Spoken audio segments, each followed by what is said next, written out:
Welcome to episode 8 of Modern Monarch. I am your host, Eddie Mead, aka Elmer. Everything here you hear that is not a quote from something is my opinion.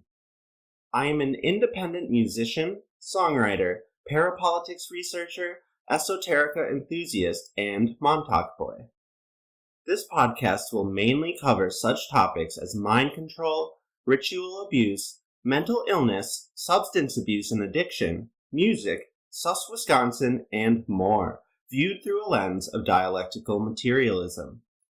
I will maintain a balanced approach of presenting grounded research based on extensive reading and people's personal experiences. It will especially focus on a specific investigation of mine into decades-long countrywide conspiracies. As I explain, you will come to know why I began this podcast in the first place.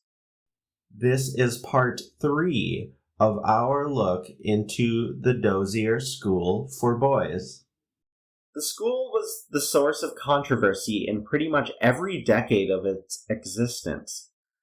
A 1975 Jackson County grand jury condemned the school for its many deficiencies. In 1982, the ACLU filed a lawsuit against the school after a state inspection revealed abuses. The Atavist magazine article we have excerpted multiple times today explains, quote, in 1979, Jack Levine, a young teacher from Tallahassee who also worked with the Florida Department of Health and Rehabilitation Services, paid an unannounced visit to the Dozier School. He had heard the rumors and wanted to see for himself if they were true. In a shack behind the administration building, he was shocked to find scared and malnourished-looking children, some of them as young as 10, locked in small cells. Levine later returned to the campus, again unannounced, with an American Civil Liberties Union attorney. This time, they found a boy hogtied in a small cell. A visit soon after by health and rehabilitation representatives uncovered the same thing. A class action filed on behalf of students from the school followed in 1983, alleging that boys were not only routinely shackled and hogtied, but also had their mail censored and calls and visits wrongly restricted. The state settled the case in 1987. Agreeing to a ban on hogtying, a population limit for the school, and once again Williams' removal. But, in a now familiar pattern, the reforms proved short-lived. 7 years later, Governor Lawton Chiles asked a federal court to abolish the limit on the student body at Dozier, and allegations of abuse continued. Over 300 were documented from 2004 to 2009 alone. End quote. The federal class action lawsuit we just heard about was Bobby M. v. Martinez, the defendant being one-term Florida Governor Bob Martinez. If this episode was not already so lengthy, I would take a detour to talk about his anti-obscenity campaign against Miami rappers 2 Live Crew. You know, actually, I'll give them the floor for a second. This is something I shouldn't say, but I'ma say this shit in your motherfucking way. Fuck Martinez! Fuck Martinez! Fuck Martinez! Fuck! Let me hear you say, fuck Martinez! Fuck Martinez! Fuck Martinez! Fuck! What I say? Fuck! A slightly longer excerpt from the 2009 St. Petersburg Times article quoted earlier will assist us in understanding the school's conditions up until the end. Quote, For Their Own Good, Part 2, 100 Years Later and It's Still Hell. Story by Ben Montgomery and Waveney Ann Moore. The boys were watching.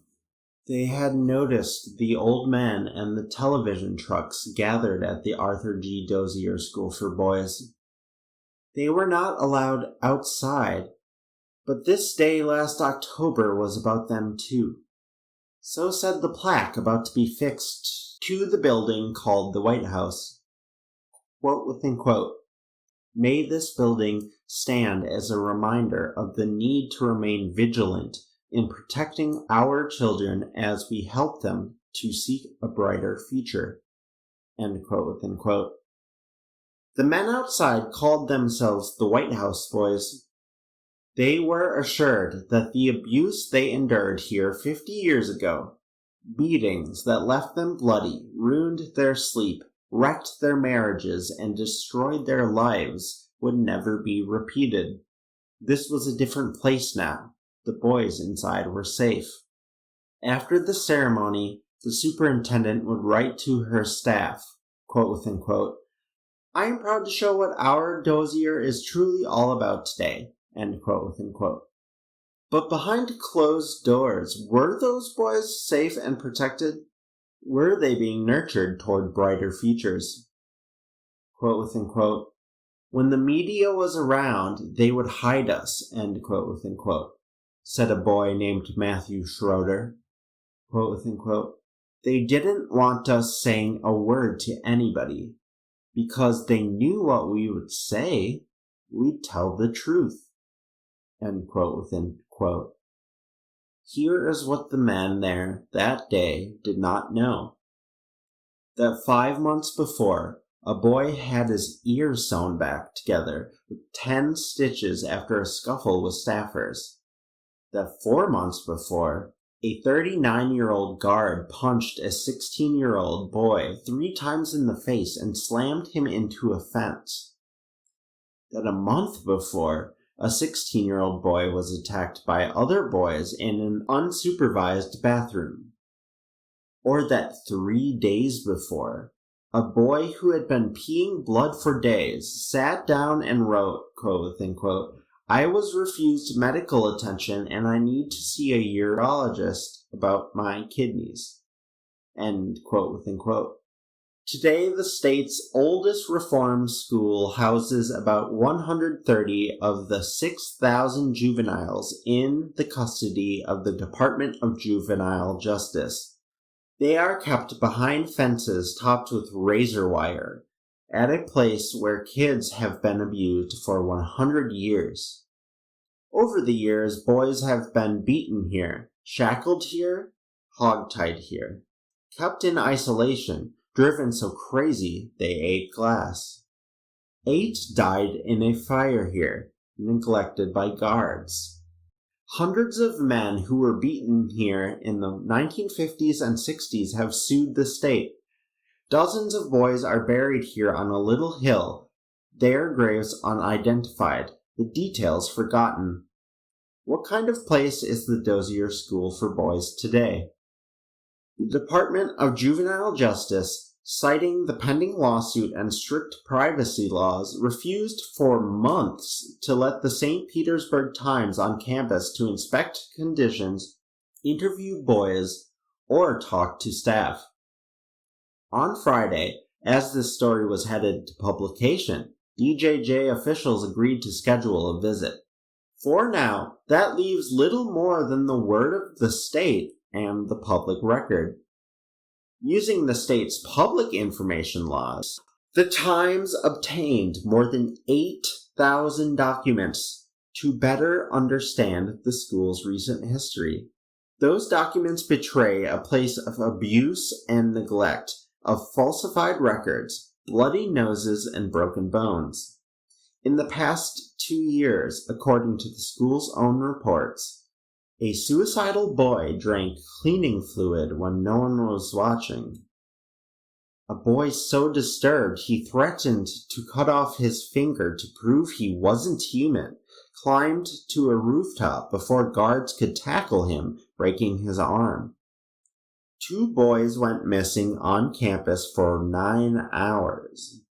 5 staffers failed in their duties that day, and the superintendent of the high-security portion of Dozier didn't report the incident. When it came to light, he resigned. Another guard slapped an inmate during a basketball game, bloodying his nose. The boy asked to call the state's abuse hotline, but was denied. When an inmate is allowed to report abuse, the complaint goes to the State Department of Children and Families. In the past 5 years, DCF has opened 155 investigations at Dozier and verified 7 cases of improper supervision, 4 of physical abuse, 1 of sexual abuse, and 1 of medical mistreatment. An additional 33 cases had, quote-unquote, some indicator, end quote-unquote, of abuse, mistreatment, or neglect. DCF's investigative summaries were released by a judge after the Times argued that the public had good reason to see the records. According to those documents, in January 2006, a guard grabbed a boy by the neck and headbutted him, breaking the boy's nose. In July 2006, a diabetic boy whose blood sugar was low was unresponsive for 20 minutes as 2 staffers ignored him. 1 staffer later quit, and another, still on staff, was reprimanded. 1 guard allegedly stuffed a boy in a laundry bag, and when the boy tried to chew through the strings, the guard encouraged others to scratch and pinch him. Investigators found, quote-unquote, some indicators, end quote-unquote, of abuse. The boy's bruises. Without video or witnesses, the allegations are sometimes impossible to prove. The guard resigned. Yet another guard chased a boy through the dining hall with a broom, broke the broom on a refrigerator, then chased the boy with the sharp end. The guard grabbed the boy in a headlock and fractured his jaw. The guard then tried to sabotage the investigation. He was placed on leave and is no longer on staff. The Dozier campus sits on the edge of town, on a patch of land carved out of the pines. Some of the buildings date to the early 1900s. Boys complain about mice, spiders, and roaches. Quote-unquote, while in the dining hall I was eating my food and a roach crawled out of my food. End quote-unquote, boy wrote in January. Quote-unquote, this is not the first time this has happened. End quote-unquote. The response from the staff? Quote-unquote, dining hall was cleaned and checked. We will control this as much as we can. End quote-unquote.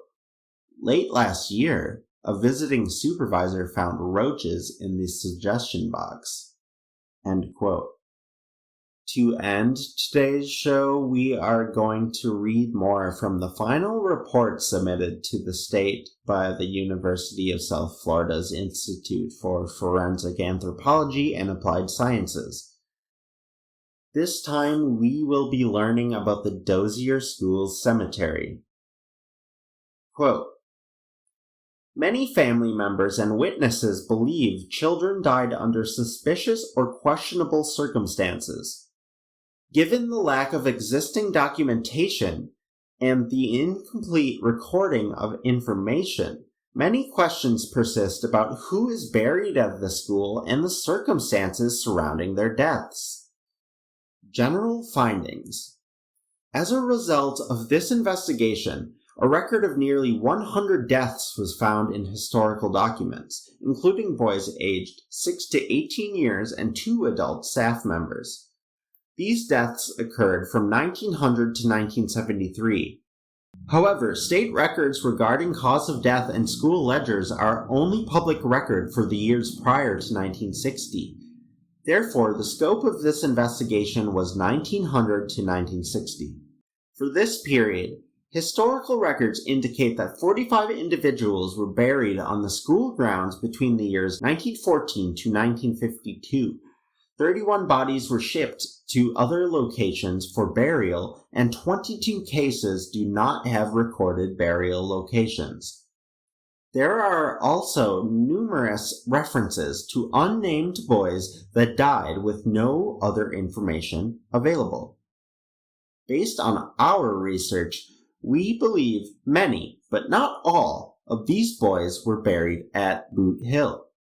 Throughout, The historical records are incomplete and often provide conflicting information. The cause and manner of death for the majority of cases are unknown. Infectious disease, fires, physical trauma, and drowning are the most common recorded causes of death when the circumstances surrounding a death were listed. Other mortality patterns show high rates among the boys that died following attempted escapes from the school, and a high number of boys who died within the first 3 months of being remanded to the school. Records indicate that among our sample, 17 or 26.5% had escaped at least once. 5 of these boys had escaped more than once and were returned to the school. Within these cases, 10 boys are white and 6 are colored. 1 boy did not have a listed ancestry. 2 of the boys who had attempted to run away were returned to the school and issued standard punishment, including flogging, referred to as spanking by school staff, in the White House.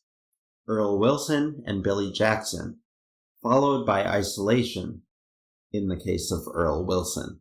The floggings were issued in the White House for both white and colored students. Isolation took place in quote-unquote dark cells, end quote-unquote, located in different parts of the grounds segregated by race. During segregation, African American boys were placed in sweat boxes, such as the one in which Earl Wilson died in 1944. There was also inconsistency among those who were issued death certificates. Overall, the majority of boys at the institution were African American. The high percentage of white deaths is skewed by the fire of 1914, that single event.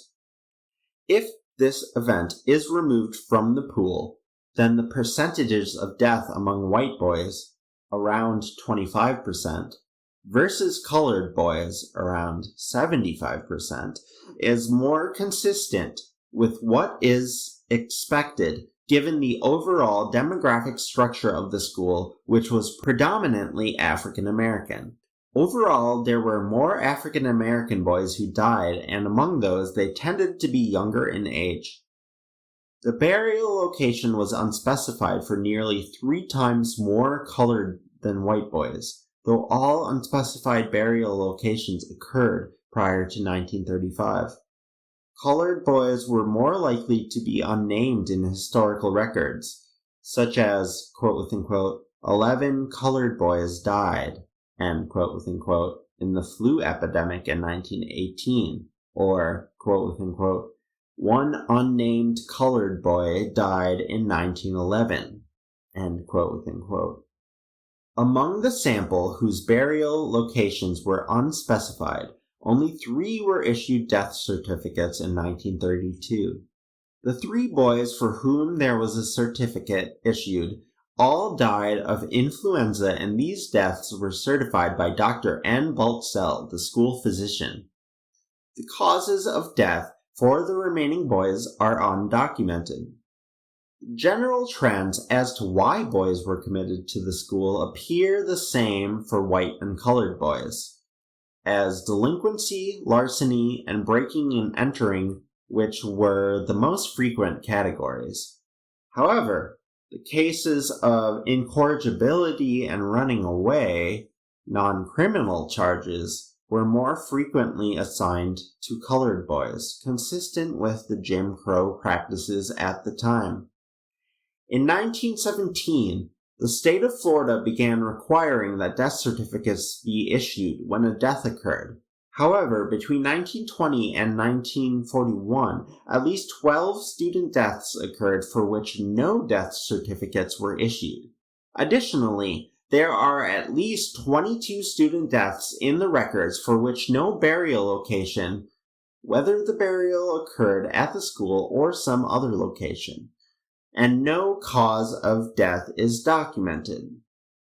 The absence of records is again suggestive of intent to cloud the causes of students' deaths and the location of burials. while other state-run institutions, such as the Florida State Hospital in Chattahoochee, kept meticulous records of burials made on the institution's property, the school was notable for the fact that it did not keep any record showing the location of specific graves, nor did the school even mark the graves. This lack of record keeping and absence of grave markers suggest intent to obfuscate the true number of burials located at the school and to hinder later potential investigations into the true causes of specific individuals' deaths. We found that throughout its history, the school consistently underreported the number of deaths that occurred in their biannual reports to the state. For example, in state and other historical records, there are numerous references to deaths, but few details are provided. These references may appear in state investigative reports or newspaper accounts, but differ from the school's own records. The school superintendent and other staff wrote reports for the Board of Managers, who wrote a summary every 2 years to the governor. References to the deaths of at least 14 different colored boys were made, but no names or specific information about the deaths were provided, including burial locations. The lack of documentation and conflicting information in the records makes the identification process more challenging. Other examples include the following boys who died at the school or following escape from the school, but were not reported to the state, such as William McKinley, a colored boy who died from unknown causes on July 19, 1915. Thomas E. Curry, a 15-year-old white boy who died of blunt trauma on December 11, 1925, after running away. And Robert Gerald Hewitt, a 16-year-old white boy who died of gunshot wounds on April 4, 1960, after running away. The possibility of undocumented deaths at the school is an important piece in the effort to identify the children buried at the school. As described earlier, aside from the fire victims, we have remains for 48 individual children, excluding the fire victims, but only 43 names for possible identification, and this is based on the assumption that among all those who died but were not documented, none were sent home for burial. If in fact the reports about the number of deaths and burials at the school during the 1918 influenza outbreak are correct, 11 additional colored boys were buried at Boot Hill, meaning a higher number of boys with unknown burial locations were likely shipped home. The 43 names represent the missing person pool. Among the missing person pool, 12 were white and 34 were documented as colored or African American and are 74% of the group. Also within this group, only 19 or 41% were issued death certificates. 22 or 48% were recorded as buried at the school, and 27 or 56% have a listed cause of death in the records. The youngest boy was a 6-year-old, George Grissom, who had been paroled for labor as a houseboy and was brought back to the school unconscious in 1918. His older brother was 8-year-old Ernest Grissom and also disappears from the records in 1919 when he is listed in the school ledger as not here. Efforts to determine his whereabouts and the relatives of their mother, Peg Grissom, from Caryville, Florida, have so far been unsuccessful. Like the aforementioned case, Sam Morgan, who was positively identified, had also been paroled out for labor from the school. He entered the school at the age of 18 years. The ledger entry states he was first received on September 23, 1915, paroled on January 18, 1918, then brought back on February 10, 1918, only 23 days later. The ledger further states under the column how released, that he was indentured, which is why we believe he died in the custody of the business or farm who had acquired him. He was buried at the Boot Hill burial ground on the school's property. However, his burial location had been unknown as the school's own records do not list him as deceased and provide no information about him, his death, or burial. The only record of death we have found for Morgan is the report issued by the Florida Department of Law Enforcement, or FDLE, in 2009, about the deaths that occurred at the school. The FDLE report lists him as having died at the school in 1921, but outside of this reference, we do not know where this information came from, as Morgan was not issued a death certificate, nor does his ledger entry reveal his death. The Morgan example highlights why the identification process is so difficult. In this case, the school's own records don't state that he died. In many cases, there is no entry about how the boy was released, though many were paroled for labor. Therefore, the fact that we may have more remains than possible names is not unexpected. Defining the burial ground. It was important to determine how people used and accessed the burial ground prior to 1960. Among the boys for whom burial location was recorded in either the school ledgers or on death certificates, the locations were listed as Florida Industrial School, Industrial Cemetery, FIS Cemetery, buried by institution, or Industrial School Cemetery. However, no burial ground name or specific location for a burial ground is provided among these sources. The first reference to the name Boot Hill appears in the school newspaper, The Yellow Jacket, in a 1936 article titled Boot Hill, Burial Ground for Those Who Were Slow on the Draw. The article is a story about the Boot Hill burial ground in Dodge City, Kansas, and does not reference any deaths or burials at FIS. It appears that this article may have been the basis for the name of the school's burial ground. The name Boot Hill again appears in the Yellow Jacket in December 1947 in an obituary written for the school peacock named Sue. Edwards, in 1968, also writes in regards to the peacock and cites the obituary in his training manual for the school. Quote within quote, "She lies on Boot Hill beside the bodies of several other of Mariana's deceased." End quote within quote. From Edwards, 1968. Note that no peacock was recovered from the burial ground during its excavation, nor were the dogs as listed in the FDLE report in 2009. Edwards further wrote in 1968, quote within quote, "Several boys have been buried at Boot Hill, but the most exact number and the identification of them is unknown. At the last count, there was 31 graves there. When the present-day superintendent, Lennox William, was the director of the colored campus, he had the Boy Scouts clean up and maintain Boot Hill. He was also responsible for the making of 31 cement crosses and having them placed on each grave." End quote within quote.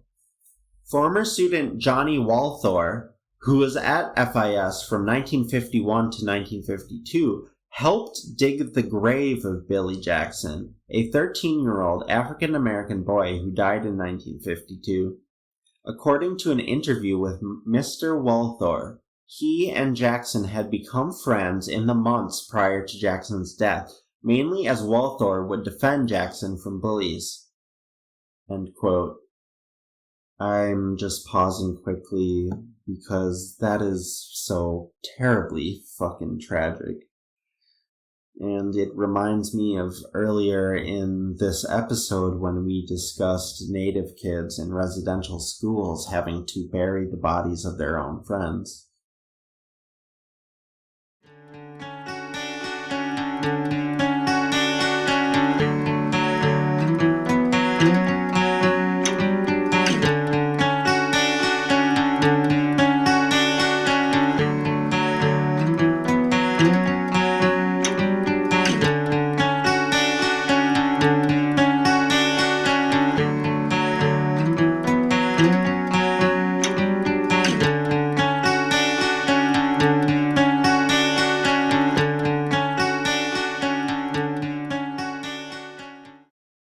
Continuing, quote, he stated that from the dining hall on the North Campus, one could look up the hill and see the burial ground referred to as Boot Hill. Other men who were former inmates and former staff at the school made similar statements to us about the visibility of the hilltop from the dining hall and access to it from a road adjacent to the hall. Access to the burial ground was on a field road to the east of the dining hall, which ran northwest to the burial ground. According to Walthor, access to the site was a tractor-pulled cart. The boys would pile into the back to drive around the farm or up to Boot Hill.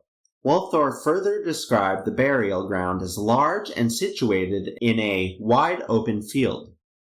He said that none of the graves had markers, but that there was a fence and gate leading into the area, and depressions in the ground surface were observable, indicating older graves. In total, 55 burials were located in the environs of the Boot Hill burial ground at the former Reform School. The general area had been delineated with white metal markers that had been placed there in the 1990s to commemorate the burials.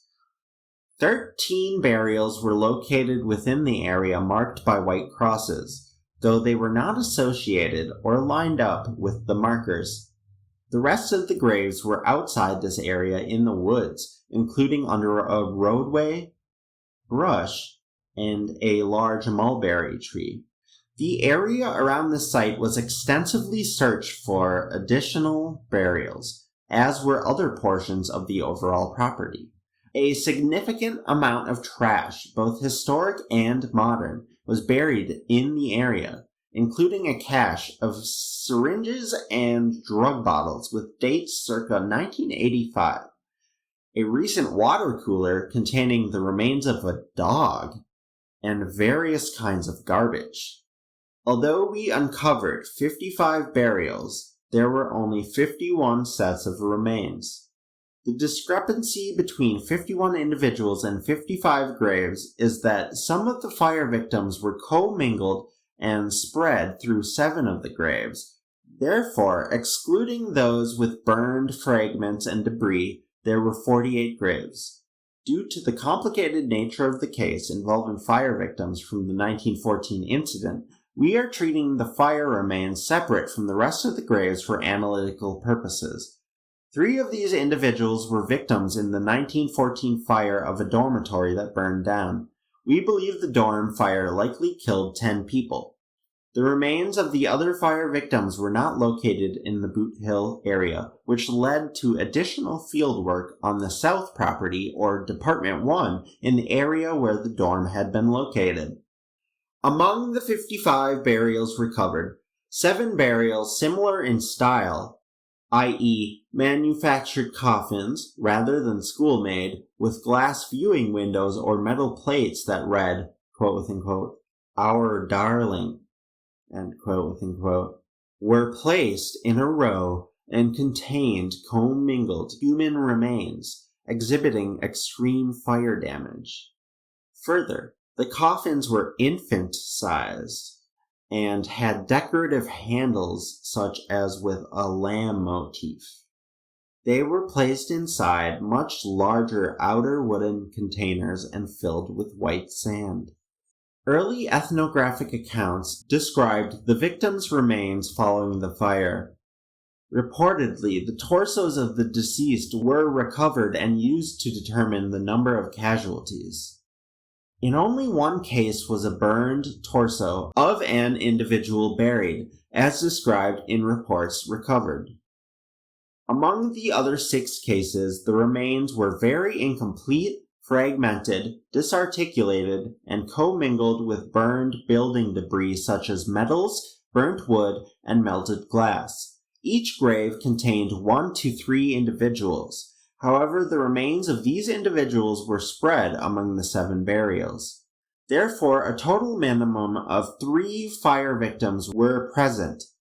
Among the 3 individuals represented, we believe Bennett and Charles Evans are present based on the inventory of the remains, context, and burial findings. historic accounts of their location with the structure, and the age of victims. The third victim was a younger-aged juvenile. However, not all of the Evans remains can be distinguished for reburial/repatriation. These identifications are presumptive, as no DNA was recovered from the remains. State investigative reports from 1914 to 1915 provide conflicting accounts of the cause of fire and the number of deaths that occurred, ranging from 6 to 12 deaths. At the time of the fire, 3 investigations were done and produced conflicting results. The state was able to determine that child inmates who perished in the fire had been locked in quote-unquote dark cells, end quote, on the 3rd floor, and therefore were unable to exit the building. The school's own account by their board of managers at the time listed only 6 casualties. However, the coroner's report listed 7 deaths, which was likely why 7 caskets were buried. The president of the board, John Milton, also served as a jury member, and both reports were issued on the same day. The school further reported that 2 boys ran away rather than perish in the fire, Earl Morris and Waldo Drew. However, their families in 1915 and still today maintain that they were killed in the fire, despite the claims of the school officials. End quote. Let's pause here for a minute. I should note that I have been skipping over certain paragraphs that mostly contain very technical details about the digging and whatnot. We will be skipping over the somewhat lengthy section of the report about the 1914 fire that comes next, too. I would also like to note, again, that some survivors state that there were likely more deaths that occurred at the school than this report has been able to establish. You know what? I will read a single, quite damning paragraph about the fire. Quote, Edwards' report, 1969, describes the duties of administrators and the superintendent, including restraining boys when confinement was necessary. Edwards states that 3 of the 4 men who were responsible for the boys were in town when the fire occurred. The implication is that they had locked or chained the boys on the 3rd floor and had the only keys with them off the school grounds when the fire broke out. End quote. Back to where we were in the report. Continuing, quote, Trends in morbidity and mortality. Based on information from available death certificates, 6 boys were autopsied. 4 of the boys were autopsied by Dr. Charles Whitaker, the school physician. Whitaker was also present with the coroner and a sheriff's deputy at the home where George Owen Smith's body had been discovered. According to local newspapers, Dr. Whitaker believed the body was too decomposed for autopsy, and therefore no coroner's jury was established. Whitaker was also employed at the school during the time Robert Hewitt died, 1960, although it is unknown why no autopsy was performed. The 2 boys who were autopsied outside of Jackson County died after running away and therefore were autopsied in the counties that the deaths occurred. The cause and circumstance of deaths are completely unknown in about 34.5%, or 29 out of 84, of cases. Approximately 20% of deaths among white boys are unknown, whereas nearly 44.8% of deaths among colored boys are undocumented. Different trends for the categories of death are noted for white and colored boys. The fire deaths, from 2 different incidents involved only white boys. In addition to the fire of 1914, one boy died as a result of toxemia due to 35% of his body being burned during a work-related accident. James Cecil Ansley died in 1929. Several of the other deaths can also be attributed to working on the farm or industry-related deaths as indicated on their death certificates or newspaper accounts printed by the school. Lee Smith died in 1932. Several boys died while paroled for labor. There were more traumatic deaths among white, 7, than colored boys, 4. In part, this is explained by the deaths that occurred following escape, in which 4 cases involved traumatic injuries. The number of infectious disease cases are much higher among colored boys, 79.2%, or 19 of 24. There were 2 deaths related to medical treatment, both resulting from anesthesia during surgery for a hernia and tonsillectomy.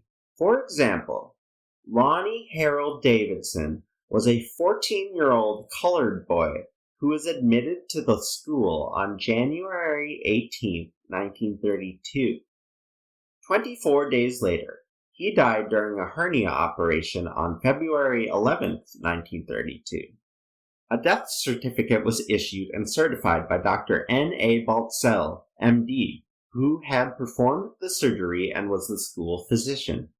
Charlie Overstreet was a 15-year-old white boy who entered the school on April 25, 1923. He died several months later on August 19th from anesthesia for a tonsillectomy. A death certificate was issued and certified by Dr. N.A. Baltzell. When the school first opened, the law stipulated incarceration between 6 months and 4 years, but this was changed after school leaders lobbied for ways to increase the number of boys sent to the school. 3 boys died after 4 years of incarceration at the school, more than 1,460 days, including Bethel, 1929, Hunter, in 1922, and Morgan, in 1921.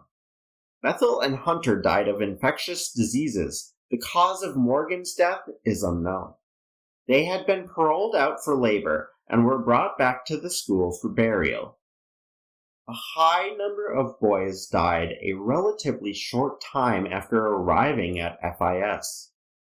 Data on the date of admission was present for 64 cases, among whom 20, or 31.2%, died less than 90 days after arriving.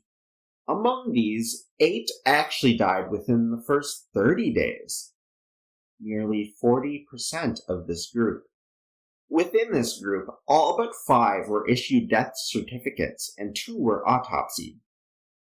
According to the death certificates, 7 boys died of infectious disease, pneumonia, tuberculosis, or malaria.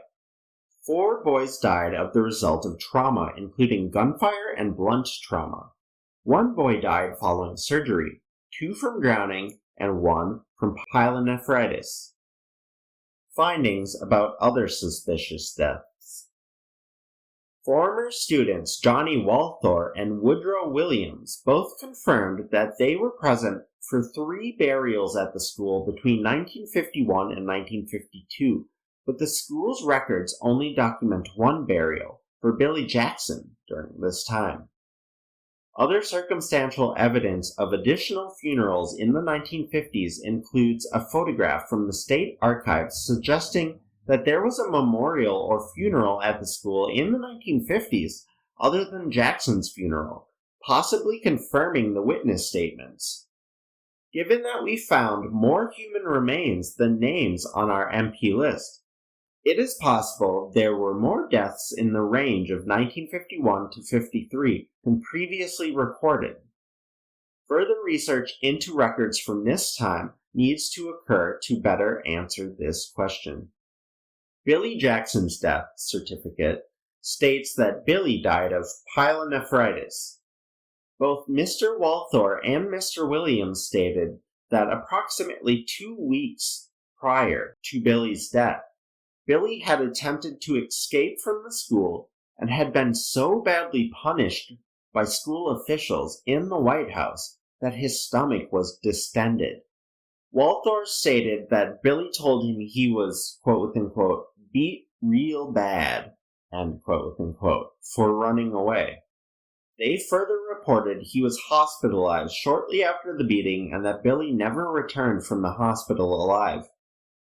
Billy's sister, Maddie Jackson, reported to USF researchers on December 30th, 2014, that as a child, her mother told her Billy died due to being beaten at the reform school. She did not know how her mother was informed of this information, other than the truant officer who had come to the home to inform them of Billy's death. According to forensic pathologists Hare and Krostowski, quote, within quote, pyelonephritis is a form of ascending urinary tract infection, which may affect one or both kidneys. It is usually associated with urine retention and can indeed be fatal. The obstruction of flow initiating the pathology may result from a congenital condition, e.g., inadequate valve mechanism at the junction of the ureters and the bladder, or obstruction of the ureters due to urolithiasis, i.e., kidney stones or trauma. End quote within quote. In addition to Billy Jackson, Walthor stated that there were 2 more deaths during his time at the school that resulted in burials on Boot Hill. One funeral he witnessed when he saw people at the burial ground from the dining hall, and the second funeral he participated in by helping to dig the grave for a colored boy whose name he did not remember. Note that we did not find a written record of any deaths during this time other than Jackson. However, 2 additional deaths and burials at Boot Hill in 1951 to 52 were confirmed in a second interview with a former student, Woodrow Williams, on November 8, 2012, and may be evident in a photograph obtained from the state archives. Williams stated that he was at the funeral of Billy Jackson and remembered him because he was small, always getting bullied, and had been missing prior to his death. Both Walthor and Williams believe that Jackson was beaten prior to being hospitalized before his death, which may have contributed to his death. A photograph obtained from the Florida State Archives is noted as circa 1950s possible memorial. Neither Walthor nor Williams recognized anyone in the photograph, nor did they remember a large crowd or photographer at Jackson's funeral. If there were additional deaths and burials at FIS in the early 1950s as described, this photo may be from one of those funerals. What Walthor remembered most vividly, he said, was the box, a coffin in the back of the cart, coming up the hill, and the men putting it into the ground at Jackson's funeral, from an interview on May 9, 2012. Walthor said that there was a minister present, but did not recall Jackson's family as present, and wasn't sure if he had a family since he had never discussed them with Jackson. Thomas Curry was a 15-year-old boy admitted to the school on November 12, 1925. He died on December 11, 1925, 29 days after admittance, subsequent to having run away from the school. His death certificate states the cause of death resulted from blunt trauma. Quote within quote, verdict of coroner L.H. Sanders. Came to his death from a wound to the forehead, skull crushed from unknown cause. End quote within quote. Thomas died after running away from the school. The other boys who ran away died from blunt trauma, shotgun injuries, exposure to inclement weather, run over by a vehicle/vehicle accident, or unknown causes according to historical documents and death certificates. The remains of Thomas Curry were reportedly shipped to his grandmother in Philadelphia for burial. On October 7, 2014, our team excavated his grave through a court order obtained by District Attorney Brendan O'Malley and State Police Corporal Thomas McAndrew. We did not find the remains of Curry in the grave and do not believe they decomposed beyond recognition based on the other findings associated with the burial. The historical records show that Curry's remains were brought to the Florida State Hospital, whose doctors issued a death certificate and served as the undertaker. There was delay from the time of the death to when the body was supposedly shipped. At this time, we are continuing to search for his remains and cross-referencing several family DNA samples with the unknown boys buried at Boot Hill. It is possible Curry was buried at the Boot Hill burial ground, as it was standard practice for school officials to bury the dead the same day of death and notify the family afterwards. In the records, it appeared Curry was an orphan with his next of kin living out of state. There was a delay in the time from death to when the coffin was shipped. There are also several cases of remains exhumed from Boot Hill that have not yielded a DNA sample. So while no matches have been made to the Curry family reference samples, it is still highly possible Curry was buried at the Boot Hill burial ground. Robert Hewitt entered the Reform School on March 22, 1960. School records are consistent with his sister's account that on April 2nd, Robert ran away from the school. The school ledger and the death certificate indicate Hewitt died 2 days later on April 4th. Hewitt's death certificate states the manner of death is unknown, but the cause of death is, quote-unquote, gunshot wounds in chest inflicted by person or persons unknown, end quote-unquote. According to medical examiners who reviewed the case, his death by today's standards would be ruled a homicide, as he was shot by another person, as stated on the death certificate. No autopsy was performed. According to Hewitt's sister, men came to their house, located approximately 8 miles from the school, numerous times looking for Hewitt, where he had been hiding since his escape. Later, the family returned home and found him dead. According to Hewitt's sister, he had gunshot wounds on the left side of his chest and was lying in bed with the covers over him and his father's shotgun across his legs. She further stated the family believes someone shot him when he wouldn't return to the school. Allegedly, there was a coroner's inquest at the time. However, no public record about the investigation from any of the county or state agencies could be located. Hewitt was buried in a marked grave in Cypress, Florida, next to his mother. His remains were not excavated as part of this project because his sister indicated that she and the family were frustrated his case was never investigated and didn't trust local authorities to properly investigate the case at this time. She also feared the perception and possible retribution if she pursued at the time.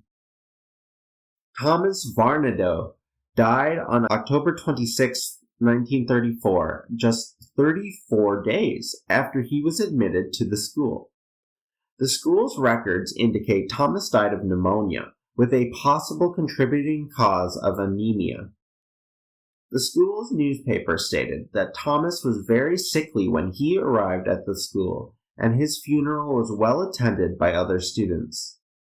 Thomas's family has consistently disputed that Thomas was a sickly child, and Thomas's brother Hubert, who was also an inmate at the school when Thomas died, stated that details in the newspaper article were false as only he, a preacher, and the man who dug Thomas's grave were present at the funeral.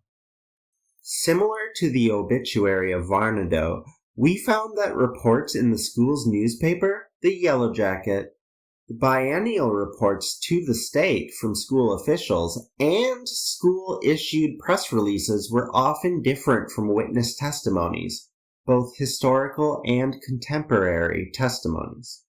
Therefore, the historical documents are reviewed carefully and generally not considered primary sources of reliable information. Alphonse Glover was found dead at the bottom of the school's swimming pool 10 days after he arrived at the school in 1966. According to the school's records, the cause of Alphonse's death was not known, only that he was found in the pool. A witness who was at the school and knew Alphonse told USF researchers that he was being bullied in the pool by 4 other boys just prior to his death. Due to the fact his death occurred in 1966, the records for Glover are not available to USF researchers. End quote. Quick. Wow, I just realized that somewhere in the Tidwell deposition, he talks about a child drowning in the school pool, but the explanation we just read was not the explanation he gave. So it was either a different kid, which doesn't change things at all. That would make things worse because that kid isn't documented at all. Or it was the same death and he was just lying, which is more likely because having watched that deposition, he is sitting there lying the entire time. That's why I haven't played as much of it as I would have otherwise, because it is a first-hand history of his time there, many decades, in his own words. And he was the person who beat kids there the most.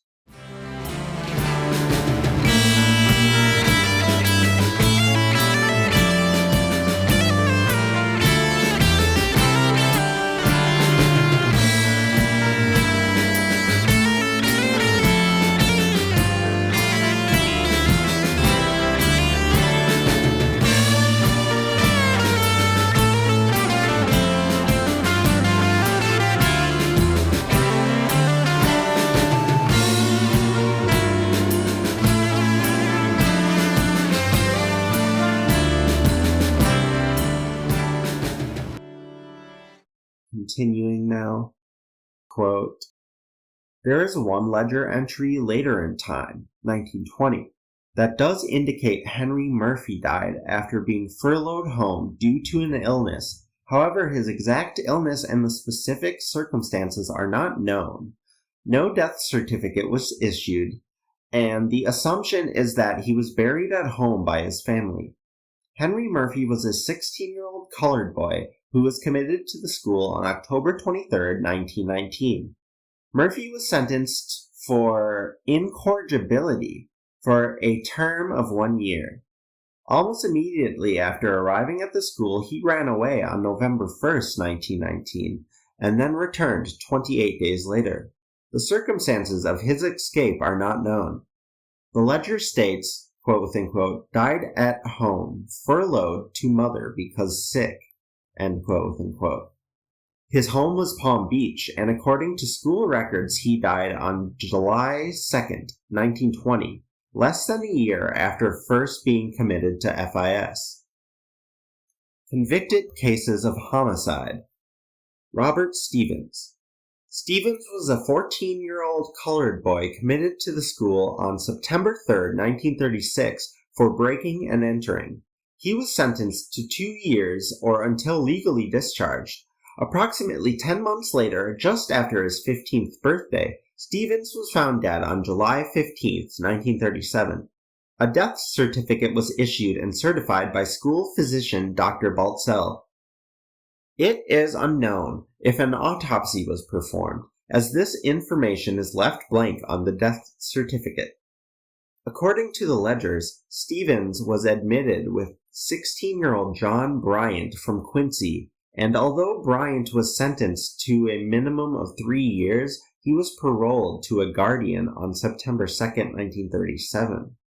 According to the ledger, Robert's last name was Stevens, and he was 16 years old when committed. The name on his death certificate is misspelled as Sanus. The informant for the death certificate was C.M. Mayo, a yardman and nurse, employed at the school. Mayo's name appears on many death certificates from this time as the quote-within-quote undertaker, end quote-within-quote. The only burial location on the death certificate states Marianna, Florida. Since his mother was from Quincy, it is likely Robert was buried at the school burial ground, although this was not documented, but since Mayo was listed undertaker, it implied burial at the school. In 2015, Robert Stevens was positively identified. His remains were excavated from the Boot Hill burial ground. The ledger further stated that Robert was, quote-within-quote, stabbed to death by another inmate, Leroy Taylor, end quote-within-quote.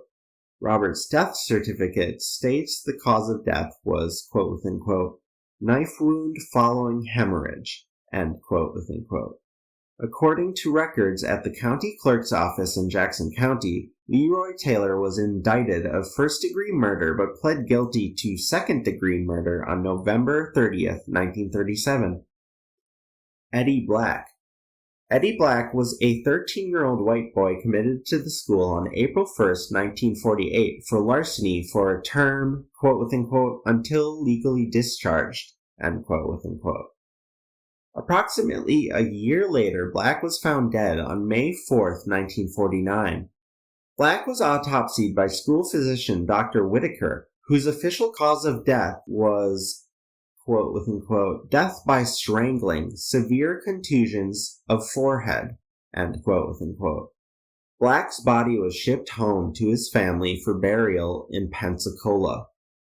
Frank Murphy and Abelardo Quevedo were convicted of the second-degree murder of Black.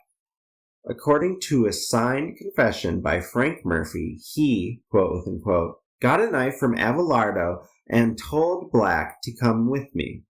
We went down under the culvert at the laundry, across the highway from the laundry, and I grabbed him and I choked him down, and I stabbed him 2 times and left him.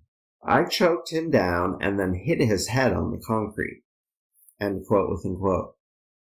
According to Quevedo's signed confession, June 2, 1949, Murphy told him that he had killed Black with Quevedo's knife in the following manner, quote-within-quote.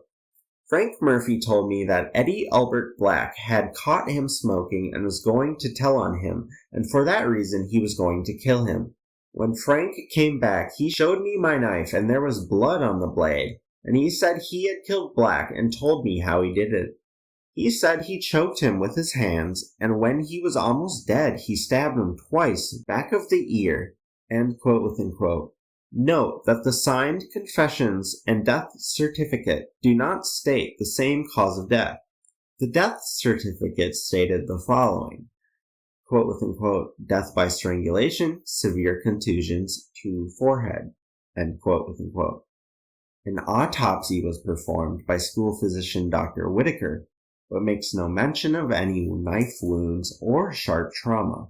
On March 20th, 1965, Frank Murphy filed a motion to, quote-within-quote, vacate and set aside judgment of conviction and sentence in case number 863 upon the grounds they are void ab initio and in toto, as is allowed and authorized under Criminal Procedure Rule 1, end quote-within-quote.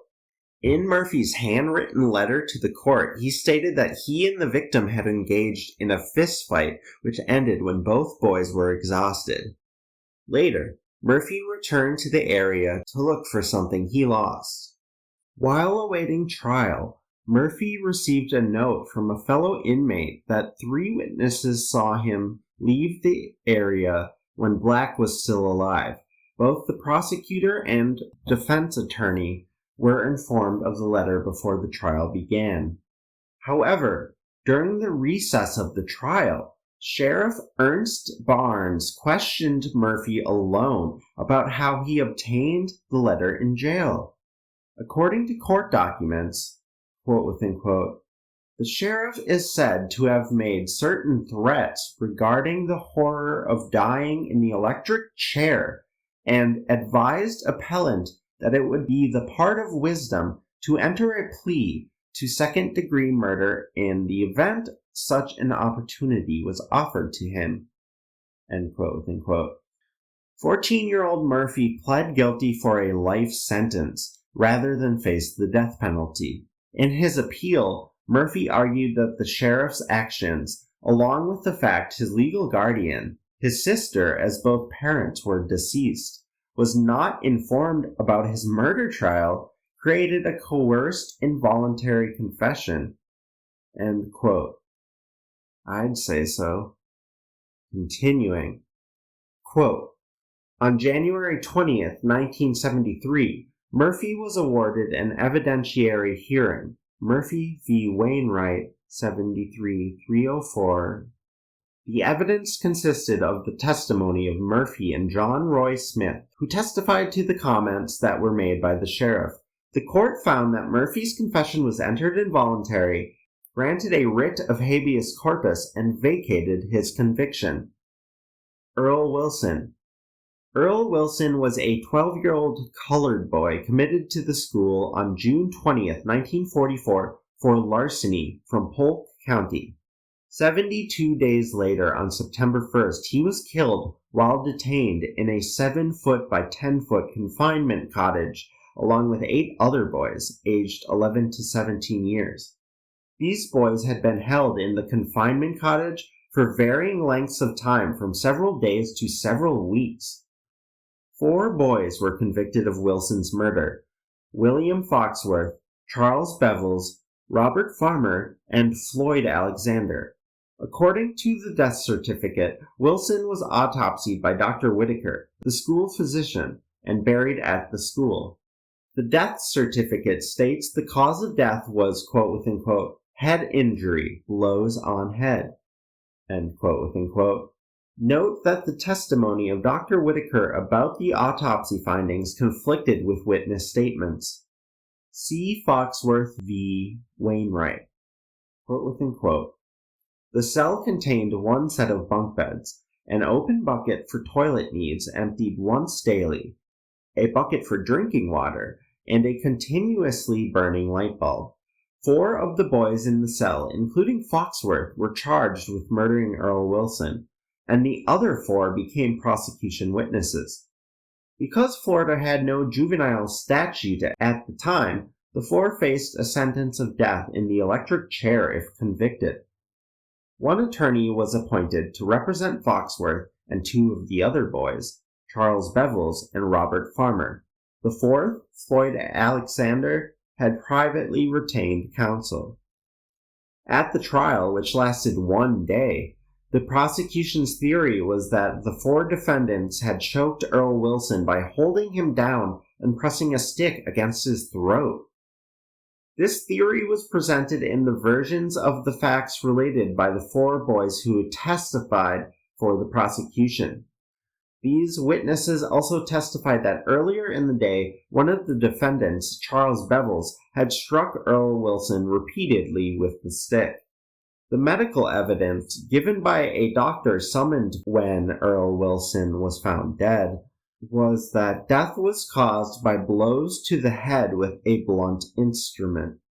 A dissection of the decedent's neck muscles revealed no bruises.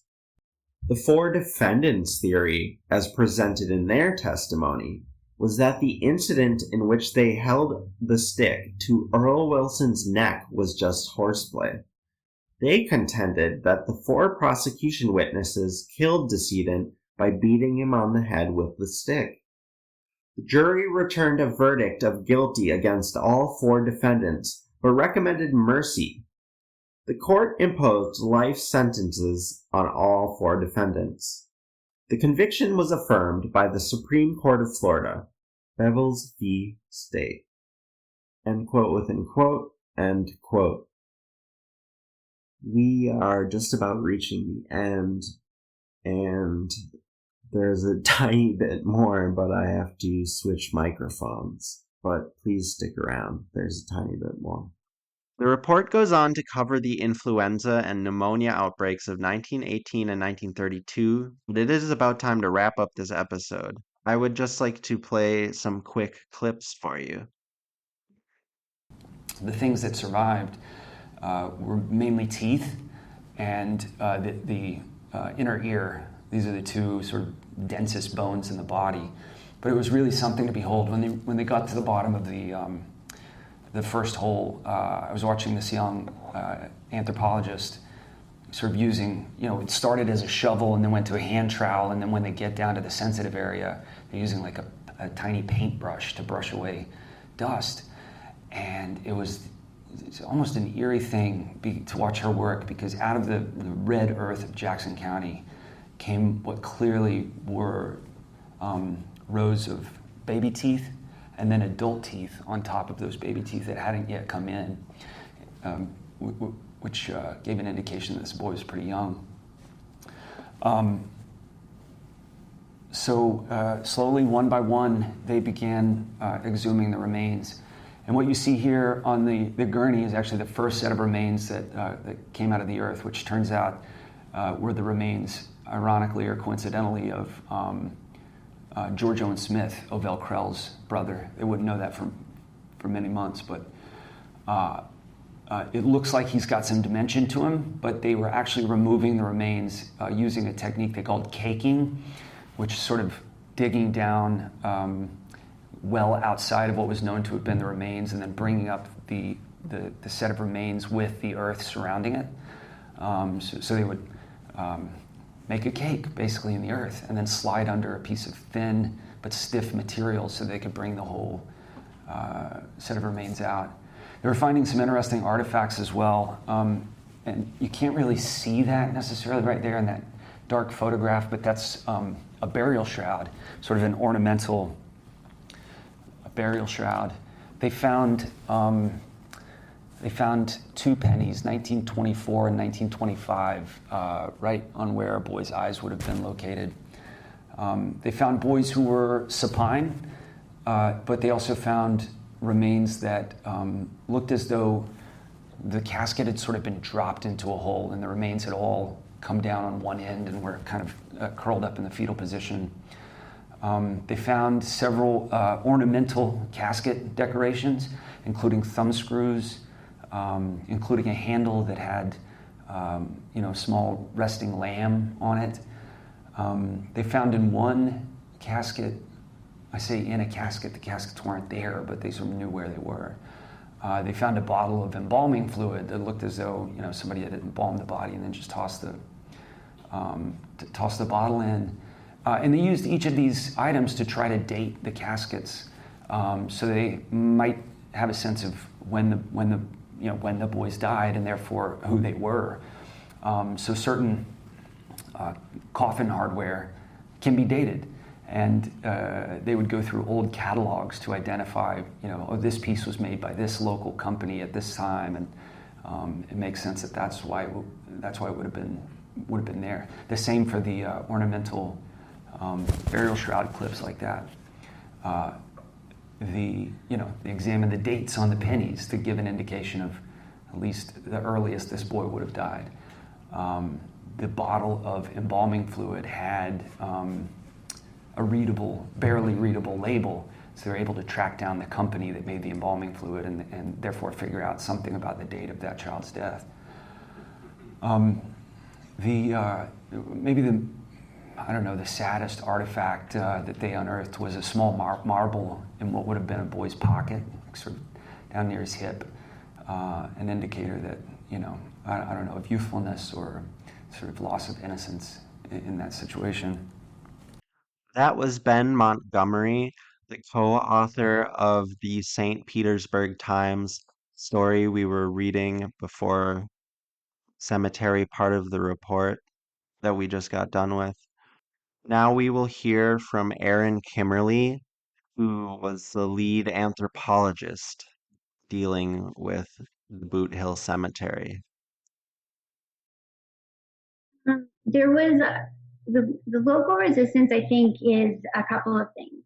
One, the school had just shut down, and it was a loss of 400 or 500 jobs for people. I think there was a lot of bitterness and anger about the loss of those jobs and that closing that was then directed towards all of us and anything related to the White House boys or our work, even though that was not why the school closed. But I think there was that association.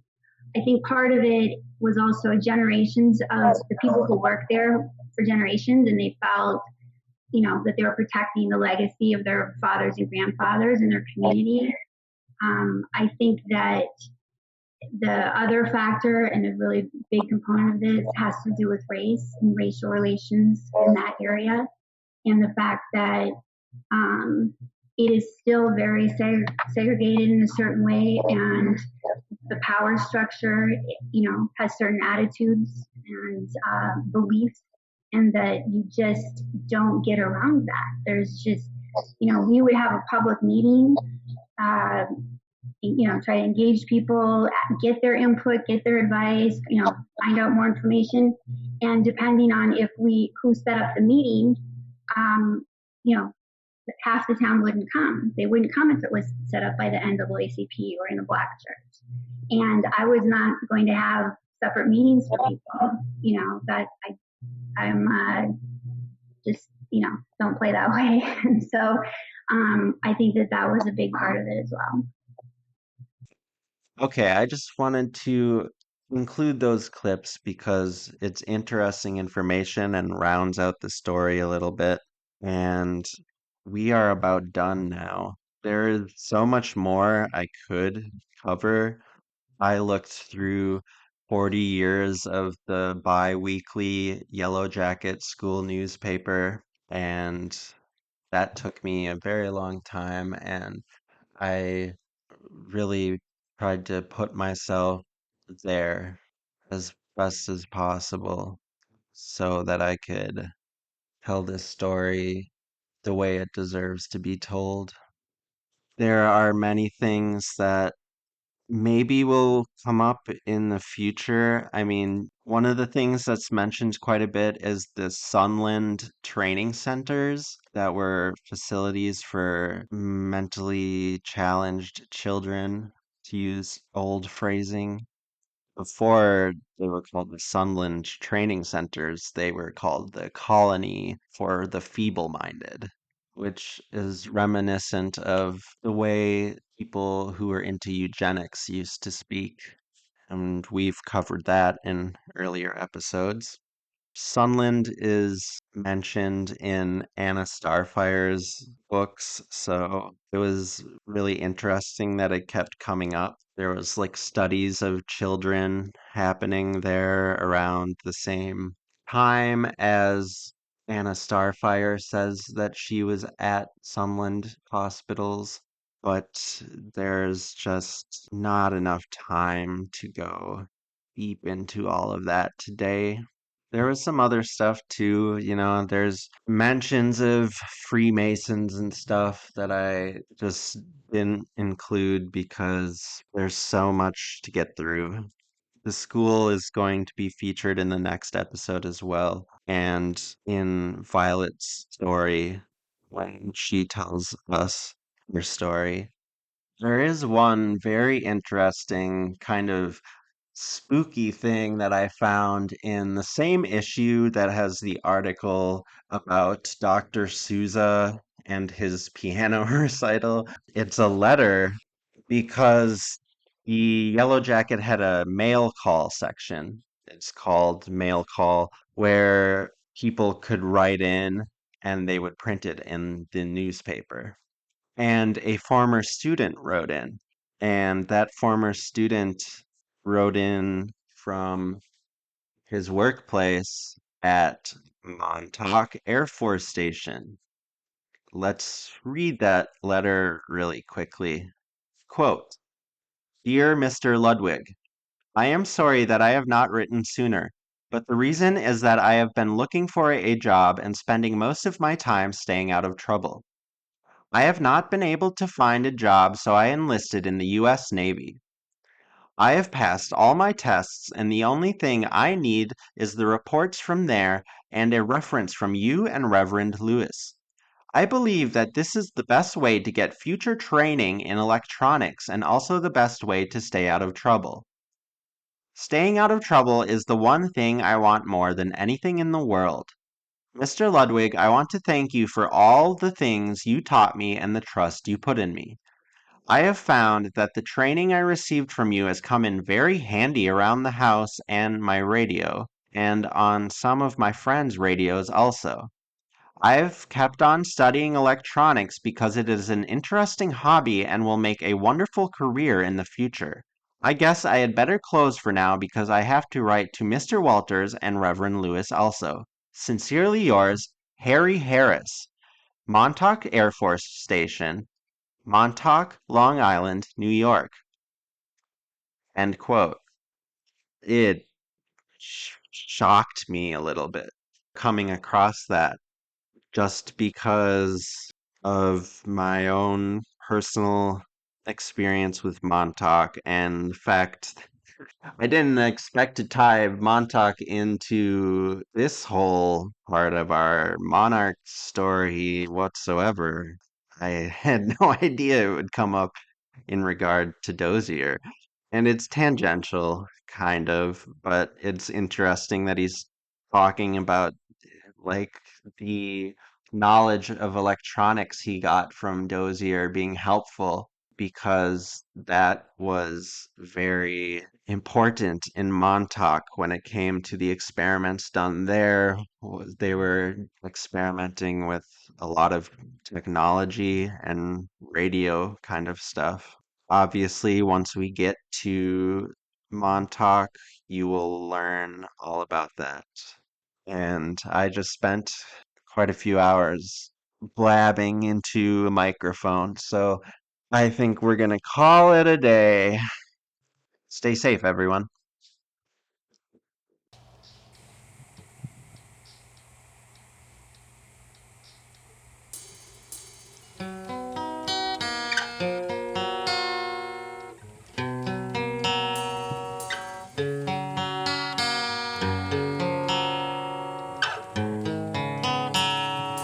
My lips taste like blood. My body is sore.